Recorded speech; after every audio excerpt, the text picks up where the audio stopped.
Indonesia ini perjalanan luar negeri pejabat-pejabat 3 miliar dolar. Saya minta dikurangi 50% saja. Ketua Komisi Pemberantasan Korupsi Nawawi Pomolango sempat menanggapi maraknya para menteri yang minta tambahan anggaran. Dalam pidatonya pada peringatan Hari Anti Korupsi Sedunia di Gedung Merah Putih Jakarta, beberapa waktu lalu, Nawawi menyinggung beberapa menteri yang mengeluh dan meminta tambahan anggaran hingga 20 triliun rupiah. Menurutnya keluhan dari para menteri ini cukup unik. Bagaimana tidak, tita dari Presiden Prabowo Subianto yang mengatakan anggaran para menteri harusnya dipotong. Terkhususnya untuk anggaran perjalanan dinas justru dipraktikkan sebaliknya oleh para pembantu-pembantunya. Lalu siapa sajakah menteri yang meminta tambahan anggaran di Kabinet Presiden Prabowo?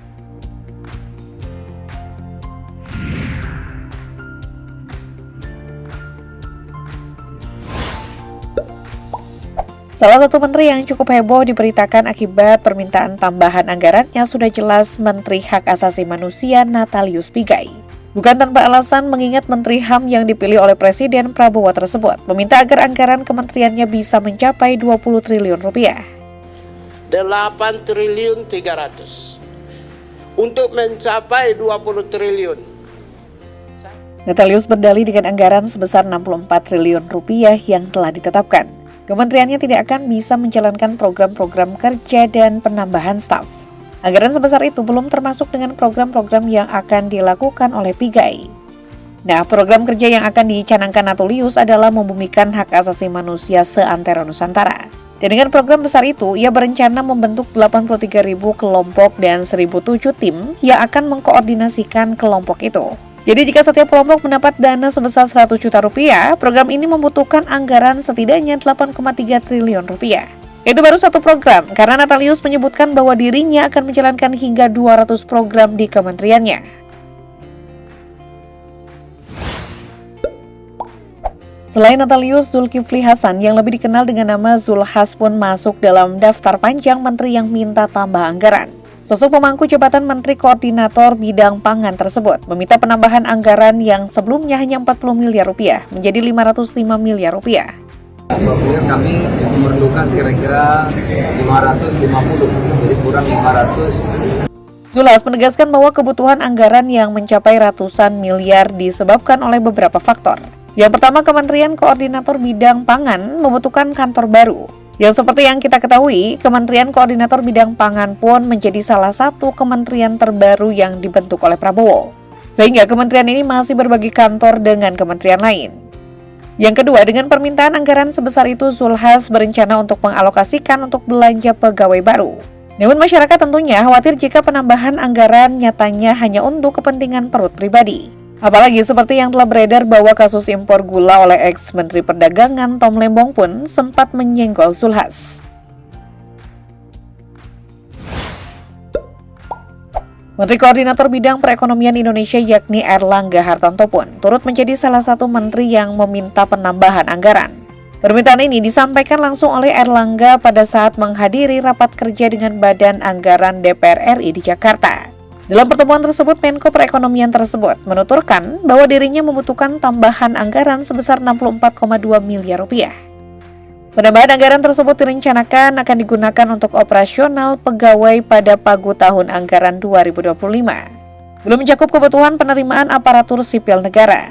Selain itu, anggaran tersebut nantinya akan digunakan untuk program koordinasi pelaksanaan kebijakan sebesar 165,93 miliar rupiah dan program dukungan manajemen 293,83 miliar rupiah. Padahal seperti yang kita ketahui bahwa anggaran untuk kementerian ini telah mencapai 459,76 miliar rupiah. Satu menteri lagi di Kabinet Prabowo yang memohon untuk penambahan anggaran. Muhaimin Iskandar yang memangku jabatan sebagai Menteri Koordinator Pemberdayaan Masyarakat pun meminta penambahan anggaran. Tidak tanggung-tanggung, pria yang lebih dikenal dengan nama Cak Imin ini meminta agar anggarannya ditambah sebesar 653,7 miliar rupiah. Sehingga yang awalnya hanya sebesar 139 miliar rupiah, kini menjadi 793,5 miliar rupiah. Sama seperti menteri sebelumnya, Cak Imin pun meminta penambahan anggaran dengan alasan untuk mengoptimalkan kinerjanya di kementerian. Hal tersebut dikarenakan banyak produk-produk pemberdayaan yang lintas kementerian, sehingga membutuhkan anggaran lebih besar. Selain itu, di tahun 2025, kebutuhan 3 deputi baru pun turut menambah beban anggaran kementeriannya. Tidak hanya itu, Cak Imin juga menjelaskan bahwa anggaran ini bakal meliputi kebutuhan dari program-program lintas kementerian. Dia mengatakan anggaran yang diajukan untuk perencanaan program-programnya.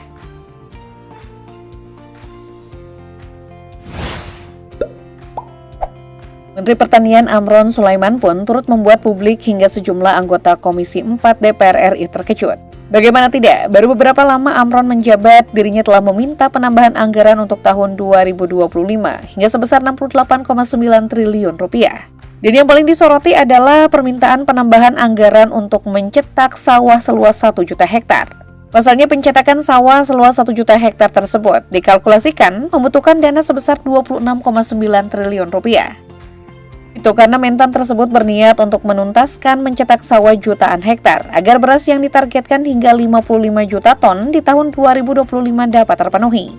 Dan dengan realisasikannya percetakan sawah tersebut, manfaatnya tentu akan dirasakan di tahun 2026 yang akan datang. Namun para anggota Komisi 4 DPR RI meminta agar percetakan sawah dilakukan secara bertahap. Dan yang terpenting adalah 1 juta hektar sawah berhasil dibuat hingga di tahun 2029.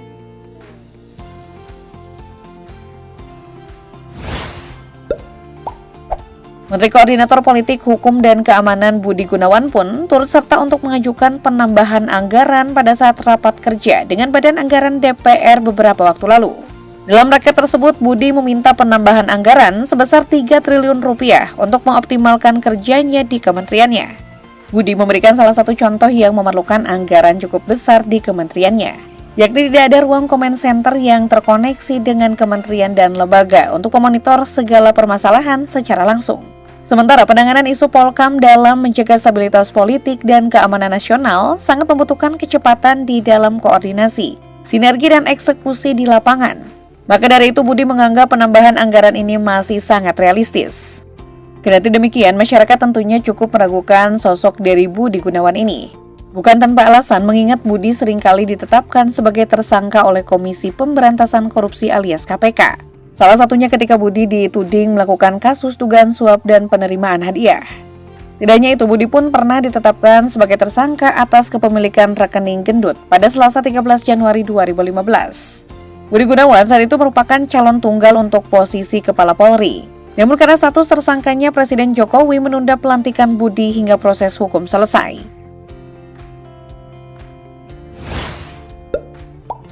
3 triliun yang diajukan oleh Budi tentunya bukan apa-apa jika dibandingkan dengan Menteri Pekerjaan Umum Dodi Hanggodo. Bagaimana tidak? Dodi mengajukan penambahan anggaran hingga 60,6 triliun rupiah pada saat rapat kerja dengan Komisi 5 DPR RI di Kompleks Parlemen Jakarta. Penambahan anggaran sebesar itu tentunya memiliki tujuan yang akan direncanakan Dodi ke depannya. Lebih jelasnya, anggaran tersebut akan dialokasikan 3 direktorat jenderal, yakni Ditjen Sumber Daya Air sebesar 8,03 triliun rupiah, Ditjen Bina Marga 35,89 triliun rupiah, dan Ditjen Cipta Karya 16,68 triliun rupiah. Bukan hanya itu, anggaran tersebut pun akan dikucurkan untuk dukungan pembangunan IKN sebesar 14,87 triliun rupiah, yang mencakup penyelesaian proyek bidang Bina Marga dan Cipta Karya.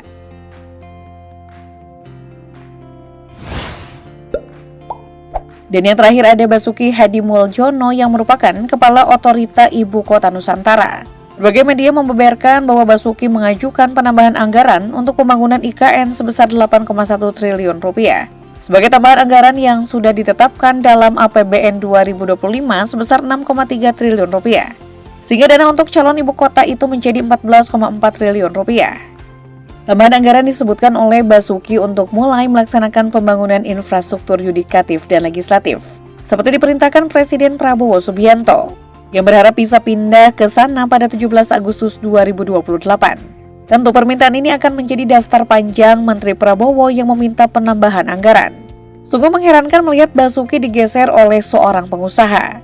Sedangkan sosok Basuki Hadimuljono tercatat telah mengabdi di Kementerian Pekerjaan Umum selama 3 dekade. Selama 30 tahun karirnya di kementerian tersebut, Basuki justru banyak menuai penghargaan.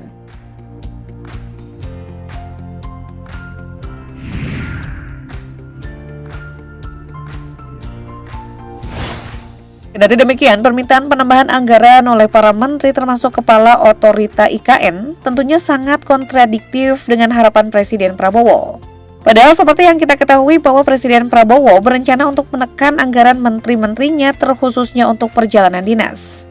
Pasalnya, Ketua Umum Partai Gerindra tersebut mengeluhkan perjalanan dinas para menteri telah menghabiskan anggaran sebesar 47,8 triliun rupiah.